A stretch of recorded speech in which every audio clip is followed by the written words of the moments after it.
What's up, guys? Coming in here with Lewis this time. Sweet Christmas! And I let Lewis borrow this book, and he immediately read it. And, of course, he watched my video. And he, of course, came back with a whole bunch of critiques of things that I had no idea about. And so I figured I'd let him take this one over. All right, so first of all, great book, Marvel. Way to go. I think at least out of the gate, you're doing well, and we're excited about that. And as he said, we'll be watching. Try to keep it within 10 minutes, by the way. Yeah. So I've got to talk quick because he's rushing me. Anyway, Fantastic Four. I started watching them old cartoons when I was a kid, so like in the late 80s. They had VHS copies. I know some of you watching have no idea what a VHS is. I feel like my small audience knows. Okay. Maybe you do. And if you do, that's awesome. Anyway, they had like the 60s and 70s Fantastic Four cartoons, the one that had all of the original four, plus the series that had Herbie instead of Human Torch. And I loved them. I thought they were really interesting. I thought one of my favorite as a kid was the one where they fought Magneto, because I'm like, wait. When I saw Magneto fighting the X-Men, I'm like, that's our Fantastic Four villain. But it totally wasn't, because I had never read comics at that point. That's fun. But I love the Fantastic Four. I've enjoyed a number of their comics, cartoon shows. I kind of like the first movie. I say it like that because it's not perfect, but it's not the one that came out just a couple of years ago. And it wasn't quite as bad as the second one, which the second one could have been salvaged. And maybe we'll talk about that in the future, how they could have done the second one better and led into a third one that would have been awesome. I'm thinking Namor and the Skrulls. Yeah. Let's talk about the comic. Anyway, let me just talk about the comic later. Okay, so I liked the Fantastic Four movies. Yeah, he said that. At least the other two, not the new. Yeah, you're right. Anyway, so I was weary having seen some of the variant covers. This Jack Kirby one is perfectly fine. Perfectly fine is awesome. Well, right, but I definitely prefer later Kirby's thing. Like, okay. So that's my only gripe. Torch looks awesome, very teenage looking. Reed looks great. I love how he's shooting the Fantastic Four flare, which I'll talk about in a minute. Invisible Woman. I didn't even notice that. I thought it was a gun. Yeah, no. So that makes sense. This is one of the reasons I'm critiquing. And then Invisible Woman, when she started, it was more about her turning invisible than having force fields and things like that. That was a later development. Anyway, you open up to a perfectly serviceable first page, except you look and you're like, who the crap is that wrapping his arms around Sue and their kids? And you assume it's Reed because he's stretchy. But that face... Ugh. I'll show it to him. Yeah, let me show you, because this is just I don't know what's going on there you go. with that face. Because he looks like an elf, and no offense to elves, because there are some cool ones. Anyway, that's just ugly. The rest of the art is fine, but that just was. Please don't do that anymore. Whoever drew that, just stop, because that's not good looking. It's not even serviceable. Reed Richards later is pretty good. Right. With the beard they have at the end, I was totally appreciative. I'm talking about during the little story. Oh, yeah. Even during the little singing thing, he looks normal. Yeah, that looks good. It's a good picture. See? There with the thing. That actually looks good, but... yeah, and then they show that picture I don't like, again, when they were doing the video.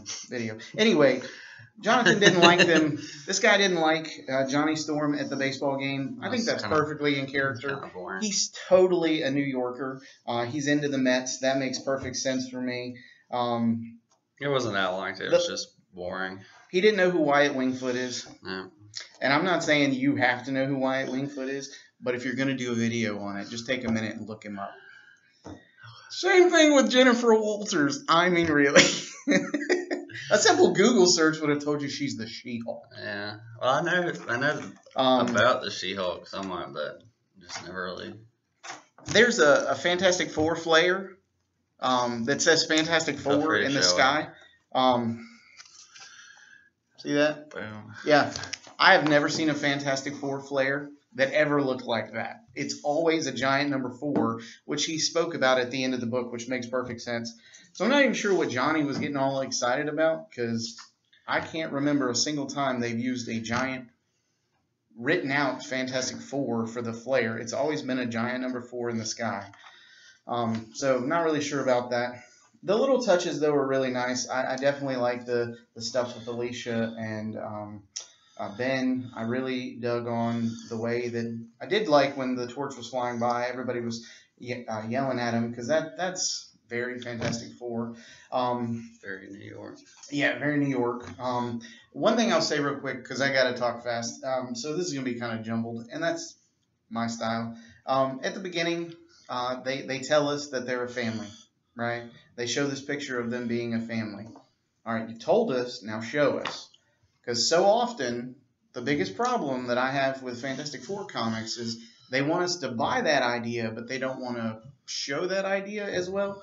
So just do a good job with that. So now that Alicia and Ben are engaged, don't kill her. Because this is a fear that I have. Now that the thing is really close to being happy, you're going to kill her.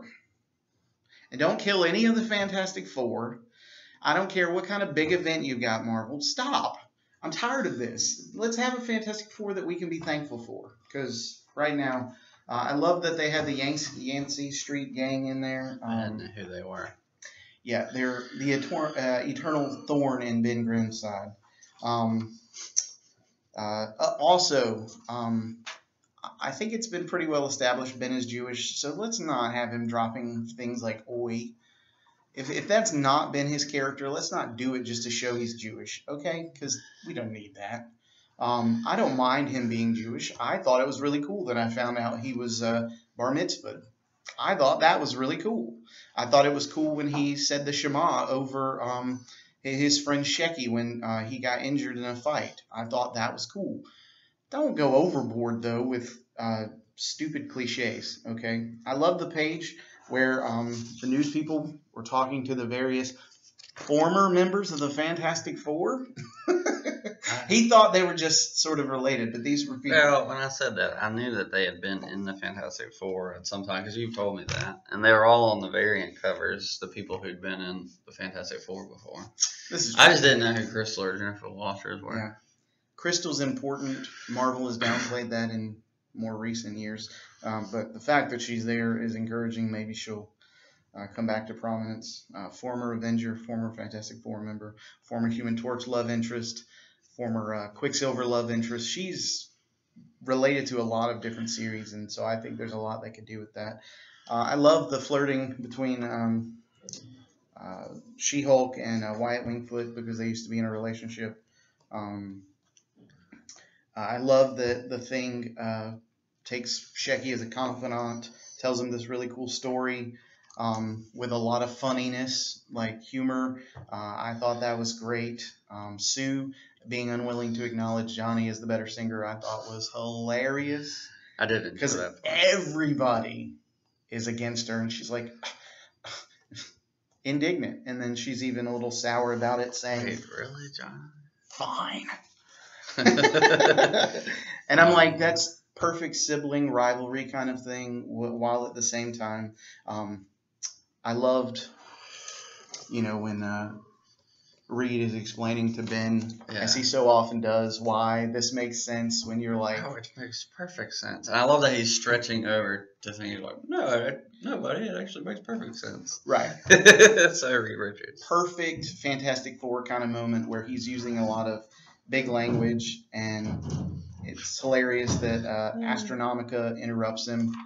And later on, she says, your friend would have an explanation for that, talking about Alicia being able to see the light. I loved the little Rocky and Adrian thing, the naming of the cats that Alicia adopts later on. I love... You're just going to skip that? What? Oh, he wants me to show you them getting married. Well, I showed it. I'm just like... I'm trying that's to a big moment in the This is so cool. I love that he tells her exactly where to go, and she knows exactly what's going on. It's very fitting for their relationship. I thought it was cool that they had Ben asked Johnny to be the best man. I think Johnny could have responded in a way that said the same thing without tripping out on him. But I agree. Reed Richards needs to be Ben's best man. It makes sense. Unless he's dead. Right. Unless he's actually dead. But Which, spoiler alert, he's not. What? It's the Fantastic Four. Every one of them has died and come back now. It's comic books. Nobody's dead. The only shock, and really it wasn't a shock, like 10 years ago, Johnny died or got left in another dimension. And I knew before they wrote that story which one of them was going because every one of the other ones had died at some point. The coolest death...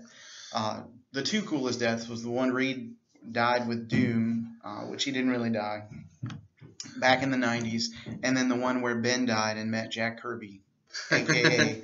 God. That was interesting to me. I think Mark Waid wrote that. That guy used to write good comics. I hadn't read a whole lot of his stuff recently. I love how Johnny just screams at the universe, wanting a sign.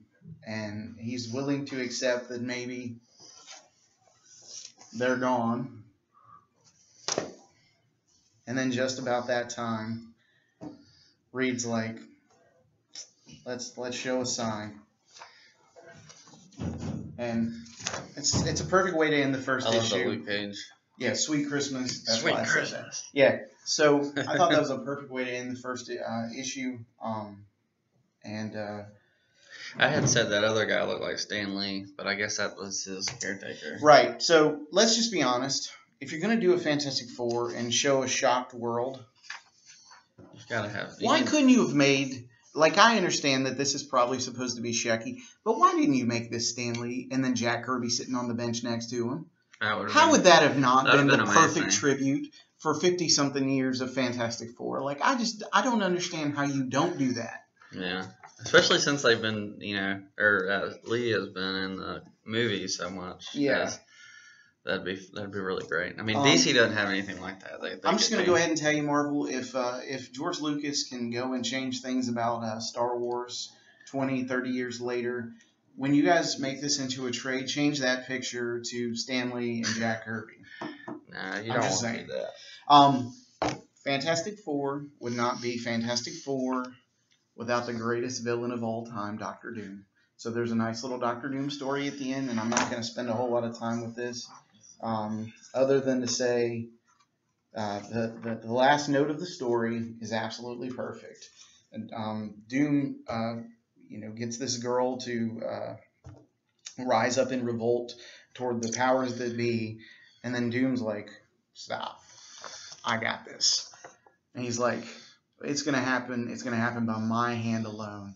And then he just goes beast mode magician, and That's too cool. So it's a great note about the character. He doesn't need help. He mentioned the variants. So many of them look terrible. There are a handful that are really nice, and so I think Marvel could have done themselves a great service by having less variants. Let's see. Bearded Reed. Keep Bearded Reed, please, Marvel. Yeah. I think that's just like a really cool look.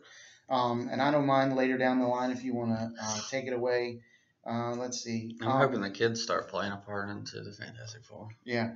As far as Johnny singing, he thought it was lame. I thought it was perfectly fitting with the character. I liked it better once that made it something part of the story plot. But yeah.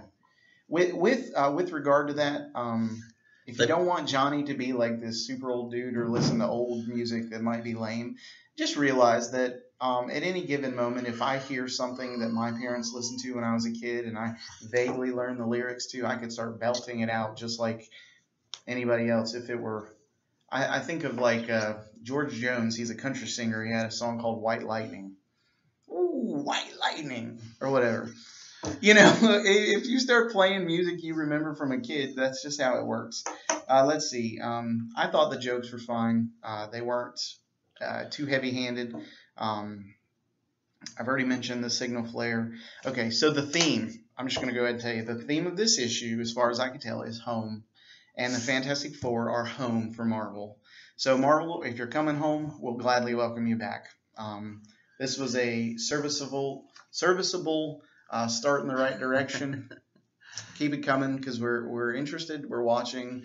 And I won't even go into too much detail, but this is just perfect. The Impossible Man, which unfortunately he didn't recognize him, and he didn't realize that this was the Watcher. I'm a DC guy. Yeah, but still, so I've gotta teach him because the Fantastic Four is good reading. There's excellent stuff out there, and this looks really good on camera. Cause look at the Invisible Woman. Does she kind of look invisible there? That's great. So that's all I've got to say. This is a great issue. If you've not gotten it, hurry to your local comic store. See if you can pick up a copy because some of them are going faster than others. I have been slack. I tried to go before this video, but the comic store was closed on Monday. My heart broke a little bit knowing that because I was really excited. I wanted to, after watching the video Jonathan made with Brandon, our local comic store owner, I was really excited to go and support my local comic store. So I'm going to have to try and find another time this week to hit that guy up and get my... Come with me Wednesday. So anyways, that's all I got to say. I love the Fantastic Four, and I look forward to more videos about them. Marvel, at this moment, I'm looking forward to more comic books about them. So keep up the good work. If you haven't watched the other video, I'll link that. And you can see how terrible I did. It wasn't that bad. Just I'm like half asleep in the video. Yeah. So he's really got to start calling me about the stuff he doesn't know about before he makes these videos, because that's one of the benefits of having Encyclopedia Brown as your friend. Yeah. All right. Hope you enjoyed that, and we will catch you next time. Peace.